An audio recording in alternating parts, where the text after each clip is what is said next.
the legislature had enacted in, I think it was 1968, something called the Virginia Riot Control Act of 1968, which basically said if the state invokes the act, it can prohibit, the effect of invoking it is to prohibit 3 or more people from gathering.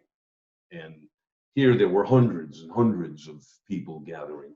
I remember it was early, it was well after midnight. And a small group of us had just kind of gone out and spoken to the dean again. And the way that I remember it, we had come to this agreement that the students were going to pull back from the front of the university into the lawn area, and the police were going to pull away. So a university administrator, I think it was D. Allen Williams, invoked the act by speaking inaudibly into one of those handheld microphone speaker things. And it was all garbled. All you could hear was him going, and everybody's, well, what did he say? What did he say? And he did it twice because I think the law required something like that. The state troopers charged, and they jumped over the stone wall and came running up toward the rotunda, slashing their billy sticks. Then about halfway up, I realized I better get the hell out of there because they were taking no prisoners.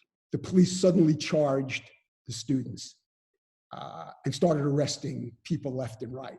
And this was pretty much a police riot. I mean, they went after a lot of the students ran up onto the lawn. They knocked on doors of people they knew, let me in. They were plucking people out of the lawn rooms.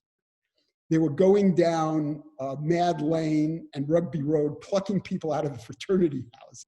And yeah, it was sort of terrifying. So I didn't go back up the steps to the rotunda for some reason. Instead, I ran to my room on the lawn on the west side, room 37 next to Colonnade Club. As soon as I opened my door, a flood of people came in my room.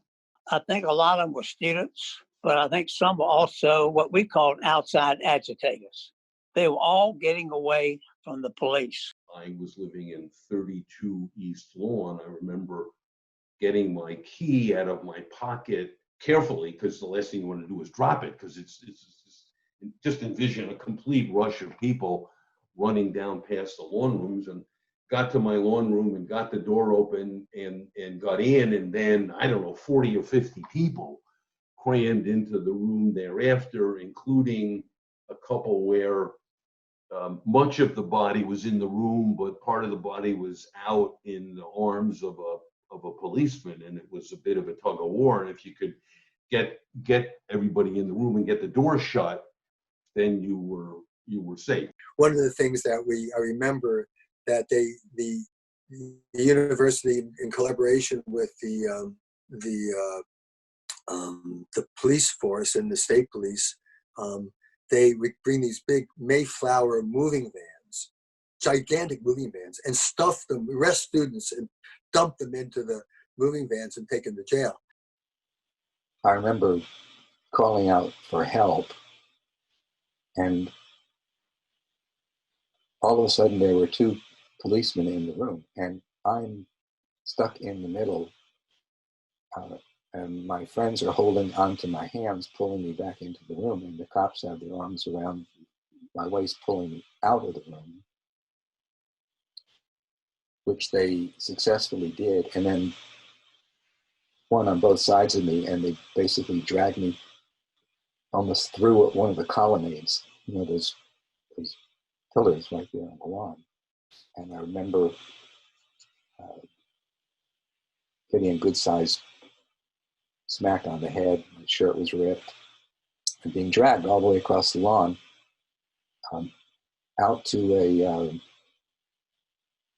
Mayflower moving van. And it's got to be one of the most absurd incidents is KA House, which maybe today, back then, was certainly one of the most southern conservative houses on grounds, had their big spring black tie event that evening. When people were hearing what was going on, you had people in tuxedos and women in long gowns walking to see what was happening, and a bunch of them got arrested and got thrown into the vans as well. But when I found out about it, I went straight to the student government office. Well, not straight. I actually had to go around various perimeters, a white helmeted, get behind the police lines and sneak into the building and get up to Newcomb and get to the student government office. And it was like 2 or 3 in the morning. I was calling faculty. I just went down to the faculty and started waking people up and saying, our campus has been occupied. You should know this. And people have been arrested. A bunch of law professors went down and represented pro bono, of course, the students, and most got out on their own recognizance that night, so they didn't spend the night in jail. A couple did spend the night in jail. I was raising bail for students to get in, so there were a lot of those arrests, mass arrests, that didn't go anywhere. They didn't prosecute people. They got out and everything was fine. But it was, there was a lot of overreaction on the part of the police. And a lot of students wanted to get arrested because it was a way of making the case about their commitment and drawing attention to the anti-war activity.